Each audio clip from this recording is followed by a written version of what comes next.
Welcome to the channel, folks. My name's Shane. In today's video, we're comparing the 12 to 35mm constant f2.8 zoom lens up against the 12 to 60 kit lens. This is f3.5 to 5.6. Now this one already has a little bit of an advantage when it comes to its reach and focal length, but the advantage of the 12 to 35 is that constant f2.8 aperture. But what today's video is going to cover is the look of both of these lenses at different and comparable focal lengths, just to see how they compare. I'm going to show you the background separation at different focal lengths, and I may also throw in the 25mm f1.7 in case you're thinking, well, maybe I can just get away with one lens. That's what this video will cover. It's for my own benefit as well as the benefit of everyone else, because this might be my new favorite lens. Just to give you a quick rundown of my setup, I'm using the Panasonic GH5 Mark II in aperture priority mode. I'm shooting at 30 frames per second on this really hot day. If you see me sweating, that's what's going on. It's stinking hot. So this is 12mm, the equivalent of 24mm in terms of that full frame field of view. So this is how it looks. I'll go up close here so you can see how much background separation we get at f2.8. I'm standing at arm's length from the lens. And now I'm over to the 12 to 60 kit lens at 12mm, at 24mm equivalent. I'm at arm's length at f3.5. This is as wide open as the aperture goes. I'll get up close now so you can see the background separation. I'm tipping already there should be a difference, and I'll put up a little side by side so you can see how they compare.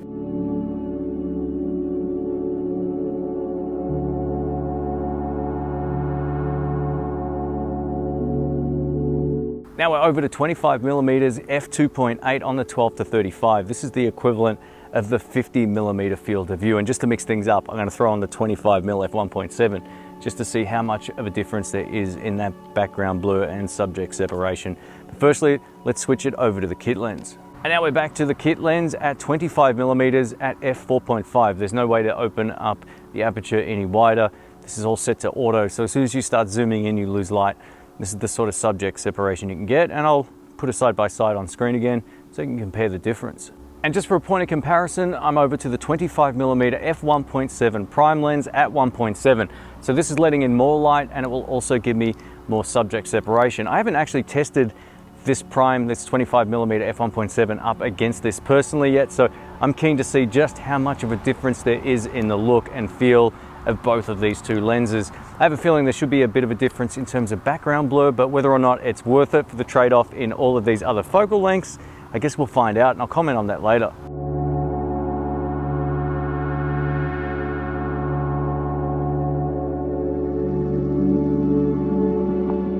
And now we're back to the 12 to 35mm at f2.8. I'm going to switch it up in a sec to the kit lens again so you can see the difference. This is one of the big advantages to this lens, is especially in low light situations, when you zoom all the way in like this, you're not going to be losing any light, so you don't have to continually adjust your ISO or see any sort of rapid jump in the auto exposure. Up next, we're going to do some autofocus tests starting on the 12 to 35 f2.8 at 2.8 in face tracking mode. I'll take my sunglasses off for this. So this is without any custom settings, with the latest firmware as of this year on the 12 to 35 f2.8. In my experience, this works really well, even shooting at 30 frames per second. 12 to 60mm at f3.5 face tracking, sunglasses off. This also has the latest firmware as of 2022. And face tracking with my sunglasses on, walking a little bit quicker towards the camera. Boom. And now with my sunglasses on, face tracking, no custom settings, walking a little bit faster. Here we go. This should still be performing great. This crazy looking thing just landed on my bag. Have a look at this. Awesome. And now we're back to the 12 to 35mm f2.8 at 25mm. I'm just going to walk towards the camera and stop. I'm going to check to see if there's any type of hunting or second guessing going on with this lens. I think this might be the best lens combination with the GH5 Mark II in terms of hunting and all that kind of stuff. It works pretty reliably. Let's just quickly go forward here, see how well it does with that. I'm in mixed lighting conditions too, so there's some light coming through. It's kind of in the shade at other points, so we'll see how well it works. Now we're doing an autofocus test at 25mm on the 12 to 60 kit lens. I'm just going to stop here and see if there's much pulsing or anything in the background. On the Panasonic GH5 Mark II, this should be working pretty well. And now back to the 12 to 35 at 35mm f2.8. I'm just going to walk side to side here just to see how well the face tracking works in this type of situation where I'm not just walking towards the camera, but I'm going side to side in the frame. And odds are this should be working pretty well. I'll just move forward a hair here just so you can see what kind of background compression we get. But moving side to side, this should be pretty reliable with minimal hunting. Now back to the kit lens at 35mm, just walking left to right to see how much background pulsing there is, if any, and how well it keeps my face tracked. Up next, we're doing a handheld stabilization test at 12mm using the 12 to 35 f2.8 at 2.8. 12 to 60 kit lens at 12mm f3.5. Nice. Over to 25mm f2.8.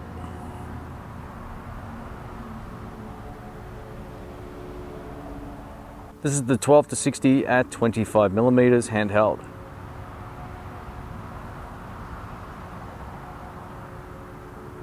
And over to 35mm at f2.8. This almost looks like I'm on a tripod. Back to the kit lens at 35mm. This is nice and stable. Autofocus is working great. Up next, we're doing a vlogging test using the 12 to 60 kit lens at f3.5 12mm. So this is the kind of stabilization you can get with a Panasonic GH5 Mark II. Usually I would have a small tripod attached to the camera, but I forgot to bring it. So I'm doing all of this handheld just with the camera in my hand. And this is the kit lens. So I think this works well. I'm using face detection autofocus, so we'll see just how well that responds. Let's switch it up. And now I'm over to the 12 to 35mm f2.8 zoom lens, just doing a quick run and gun vlogging test, holding the camera just out like this. So we're going to see just how well this compares up against the kit lens and whether or not you would want to make the investment into this. The great thing about this lens, if you just want to zoom in a bit though, boom, you can do it without the image changing drastically thanks to auto exposure. So yeah, you can definitely get some great results with this lens and the kit lens paired with the Panasonic GH5 Mark II. And if you're a Micro Four Thirds shooter and you don't know about the Olympus OMD EM1 Mark II, it's a great vlogging lens. So if that's what you're up for, this and the Olympus are the two best on the market. Let's do a quick stabilization test from behind the camera. This is the 12 to 35mm at 12mm f2.8. I'm just going to walk towards the tree here. This is the reason why I wanted this lens. Look at this stabilization. It is insane. And now we're over to the 12 to 60 kit lens at 12mm doing a stabilization test. Yeah, I think that looked pretty great as well. So not a huge difference. The minimum focusing distance is insane. I can just fit my hand between the lens and the tree here. So if you're wondering how close you can get, you can do detailed macro shots. This is one of the huge benefits to Micro Four Thirds. And I'm over to the 12 to 35mm f2.8. I had to move the camera back about the width of my thumb back to maintain the same sort of focus. So it looks like the minimum focusing distance isn't quite as close on the 12 to 35 as it is on the 12 to 60. But again, this is right up against the tree, so I don't think that should cause any problems. Here's a quick zoom range test on the 12 to 35mm.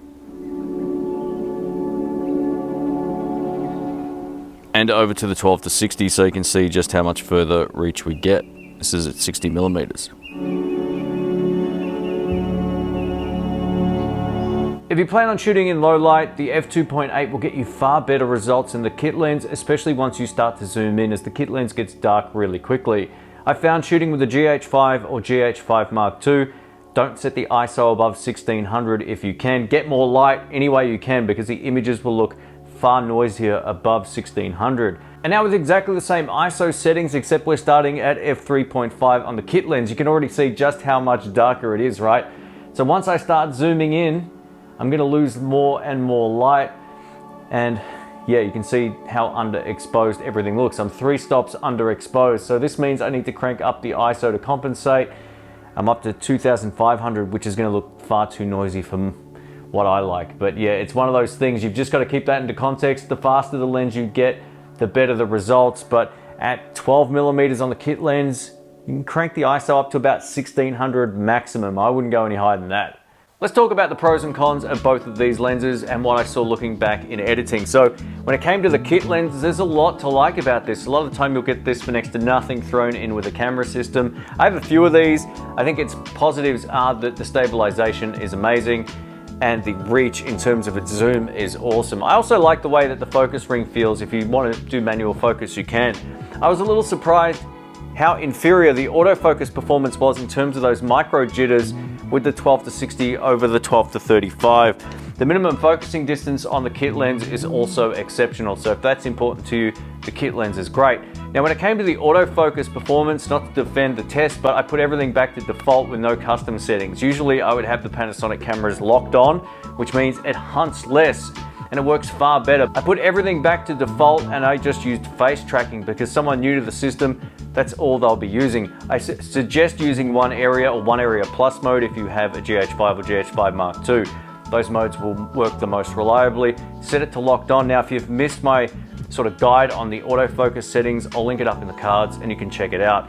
Now when it came to the 12-35, I thought this looked better in every scenario except at 25mm compared to the f1.7. There's something to be said about that really nice background blur that you can get with these tiny lenses. But the benefit of this is you get excellent stabilization and that constant f2.8 aperture. Now, if that's all you're concerned about and you shoot video, this is an absolute no-brainer. I guess the question now would be, what do I think of this and how does it fit into my collection?